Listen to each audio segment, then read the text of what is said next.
Hoje a gente fala com a Fabiola Jagger, não tem relação direta com o Mick, mas é uma grande superstar da nossa indústria. Toca a Caleta Game aí há, sei lá, talvez uns 25 anos. Puxa, nem existia internet. Essa data toda aí ela vai ter oportunidade de falar. Fabiola, seja bem-vinda e é isso, vamos lá. Obrigada, gente. Obrigada pelo convite. É uma honra estar aqui com vocês. Sempre assisto todos os episódios, aprendo bastante, tal qual as pessoas que te encontraram lá. E vamos lá, estou pronta para falar um pouquinho ainda da nossa história. Legal. Não, é legal saber que a gente cada vez mais tem trazido vozes do mercado, vozes femininas do mercado, né? Porque eu já disse isso algumas vezes, no mercado, sei lá, estrangeiro, talvez seja diferente. Talvez não, é diferente, mas aqui no Brasil não, a gente é bem balanceado em relação a isso. Precisamos trazer qualquer hora a Natália para falar, inclusive, da associação.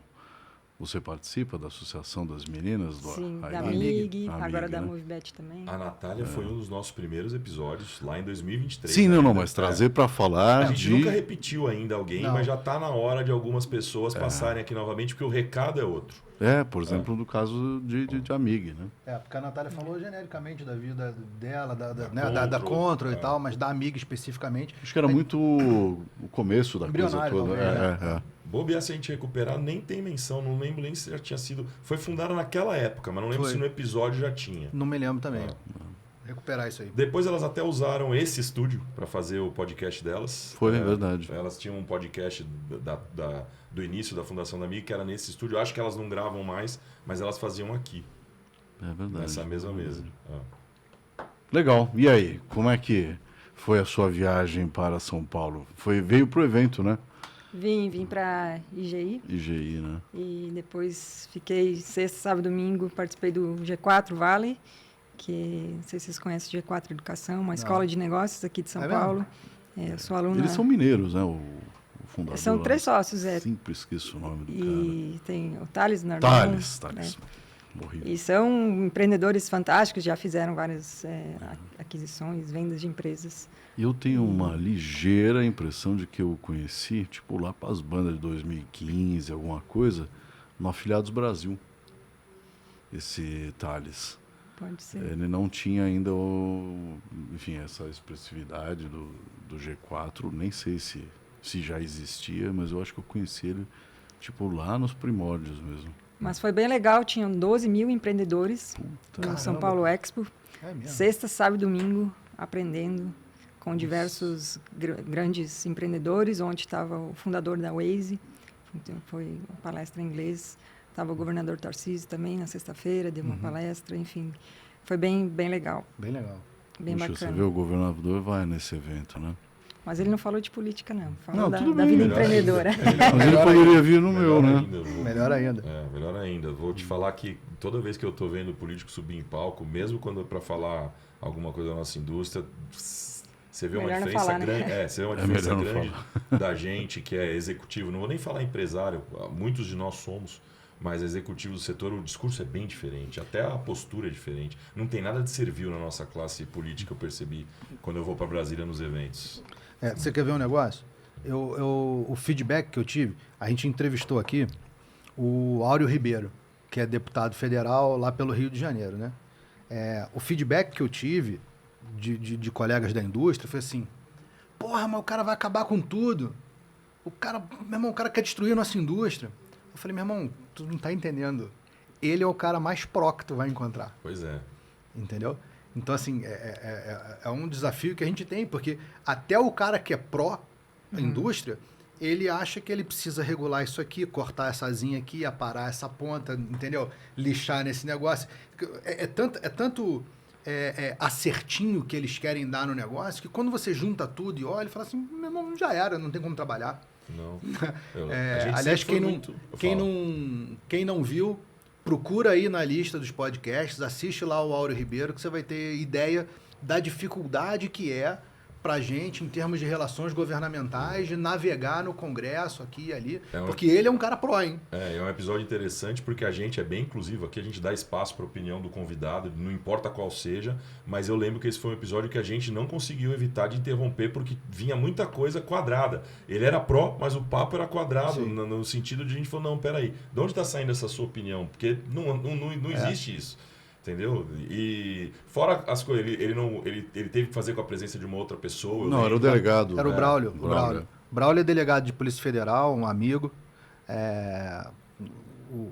E ele está afastado da Polícia Federal porque ele está como assessor parlamentar lá na Câmara dos Entendi. Deputados já há alguns anos. Né? O Braulio tem uma história interessante. Sequestramos o podcast da Fabiola. O Braulio tem uma coisa interessante porque ele foi uma das primeiras pessoas a provocar o poder público em relação a jogo de azar, que era o pôquer. Né? Bom, jogo de azar no sentido, né, da nossa legislação, não o skill game, mas porque ele era delegado de Polícia Federal, queria participar de um torneio de pôquer que estava rolando lá na tua cidade, lá em Florianópolis. Sim. Teve uma etapa lá de um WSOP, sei lá o que era. Queria participar, então ele foi, cara, e escreveu para a Corregedoria da Polícia Federal dizendo o seguinte, ó, eu sou delegado de Polícia Federal, queria ir no evento, queria saber se eu posso jogar ou se eu tenho que prender. Você sabe Eu chego lá para me inscrever ou para prender todo mundo, entendeu? Eu acho que a gente falou um pouco disso no episódio que eu lembro, ou pelo menos conversou antes. O que eu lembro também é que foi uma situação rara, por exemplo, diferente do que está acontecendo aqui, foi o único convidado que não estava na mesa. É Porque verdade. todos, se a gente for abrir isso daí, a gente pode entrevistar qualquer um, a gente pode fazer no podcast qualquer um, mas não bate-papo que nem a gente está batendo aqui. Ele foi o único que não estava aqui. É. A gente estava aqui, ele estava na telinha. Eu estava remoto também. Você Eu também também, tava eu também. Quer dizer, eu estava remoto. É verdade, aquele foi um episódio estávamos diferente mesmo. Foi Bem um episódio atípico, diferente. Foi Bem diferente. atípico, mas eu Vamos- recomendo assistir. E vamos aproveitar que a gente está com a convidada aqui, como sempre, e voltar ao episódio Vamos voltar. que nem você falou. Eu vou começar perguntando, Fabiola, da onde surgiu o iGame na sua vida ou da onde você foi parar no iGame? Como é que é isso aí? Bom, tudo começou numa aula de dança de salão. Ah, para. Em dois- Essa pergunta surpreende sempre. Em 2010, tinha um colega da dança de salão, ele sabia que eu trabalhava com desenvolvimento de software e ele trabalhava para uma empresa que desenvolvia jogos para a indústria de aposta. Ele sabia também que eu gostava de pôquer, tinha um grupo na faculdade que a gente jogava pôquer. E ele falou, olha, que interessante, lá onde eu estou trabalhando, o dono está abrindo uma sede aqui em Florianópolis, e a gente está com várias vagas em aberto. Você não tem interesse em desenvolver software, em desenvolver jogos? Aí eu falei, olha, não é o meu forte, eu nunca fiz esse tipo de desenvolvimento, sempre trabalhei com desenvolvimento web, de sites e plataformas web. Mas me interessa lá conhecer, ver como é que é e tudo mais. Então fiz a entrevista, fiz 2, 3 entrevistas. A empresa, eles estavam montando o escritório lá no centro de Florianópolis. Você era uma desenvolvedora ou você tinha uma empresa que produzia software mesmo? Não, eu era desenvolvedora. Eu trabalhava como CLT numa outra empresa. Tá. E aí fui ao IN nessa empresa, Legal. eu posso falar o nome, já perguntei para ele antes de vir, a Vesta Game, Eu já do ia Juliano perguntar Machado. também. Então fiz entrevista lá, fiz entrevista técnica, gostei bastante, era uma área bem diferente. Nessa parte de desenvolvimento de software, tem muitos softwares que são mais chatos, vamos dizer assim, de fazer. Então, essa parte de desenvolver jogos me interessou bastante. Era algo que eu olhava assim, pô, parece divertido, parece mais algo que eu me identifique mais. E aí fiz entrevista, passei. Então, em dezembro de 2010, comecei a trabalhar nessa empresa.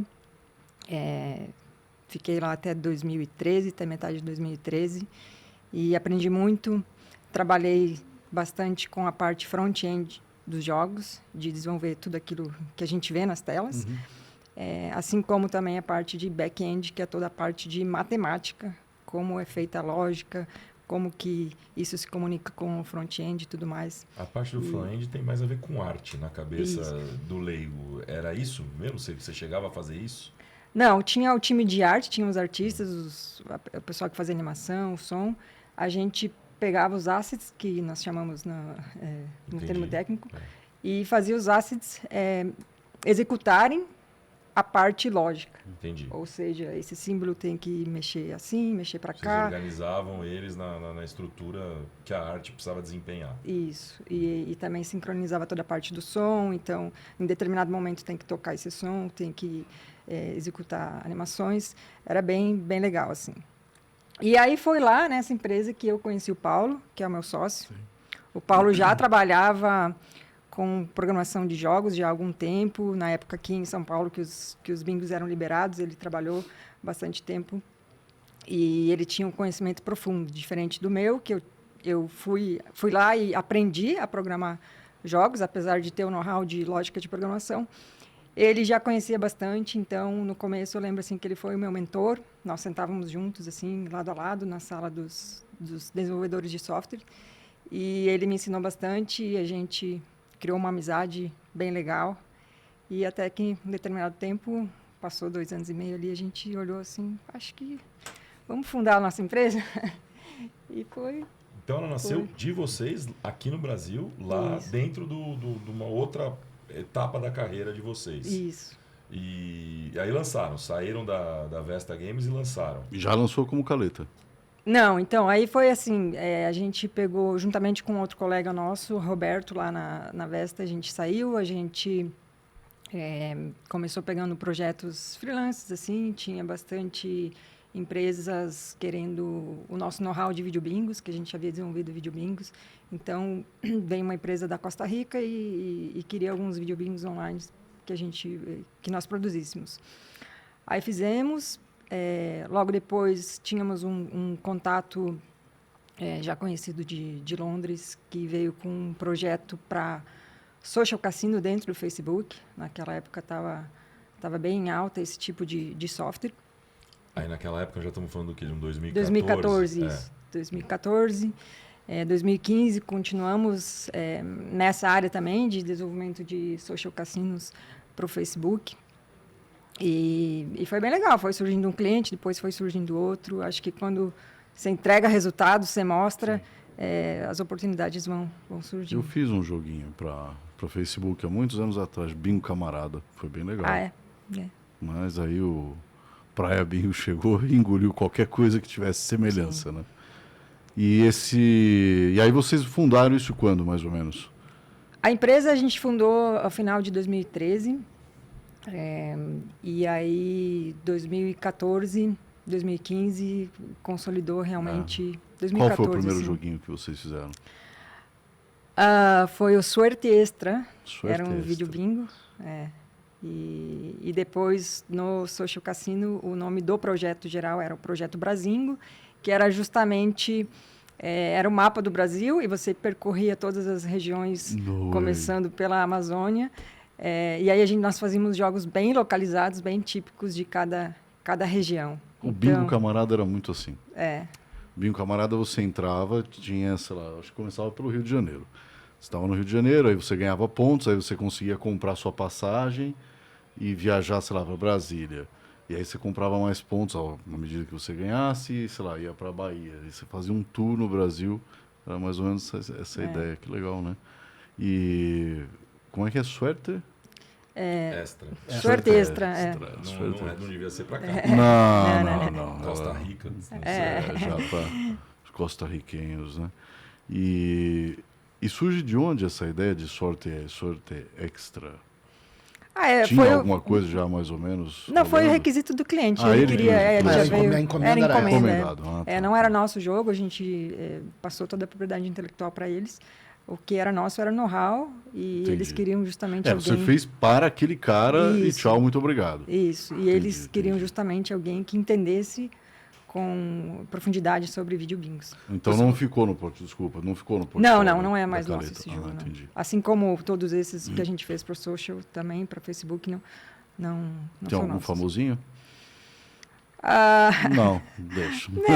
Eu nem sei se o projeto está live ainda, acredito que não, porque foi um projeto que foi feito com a tecnologia Flash. E em 2017 o Flash, o Adobe descontinuou, então... Que pena, eu adorava Flash. Eu era programador e fazia muita coisa em Flash.